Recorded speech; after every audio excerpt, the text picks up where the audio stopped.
Jimin একবার বলেছিল না সবাই আর্মি হবার যোগ্যতা রাখে না, তার প্রমাণ হচ্ছে নায়না আপা। স্পটিফাই ইভেন্টে তাকে ইনভাইট করা হয়েছে, যেখানে অনেক আর্মিরা শত চেষ্টার পরও ইভেন্টের টিকিট পায় নাই। সেখানে সে খুব সহজে পেয়ে যাওয়ার প্রধান কারণ হচ্ছে টিকটকে তাকে জাংকুক অ্যান্ড জেহোপ ফলো করেছে। আর সে এই সুযোগটাই সদ্ব্যবহার করেছে।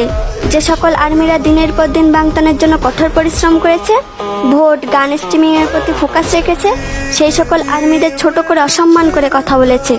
ফলোয়ার্স, লাইক, নিজের পপুলারিটি বাড়ানোর জন্য সবসময় বিটিএস এর গান দিয়ে ভিডিও করে এবং নিজেকে আর্মি দাবি করে। সে আর যাই হোক আমাদের আর্মি ফ্যান্ডমের একজন প্রজাপতি হওয়ার যোগ্যতাই রাখে না।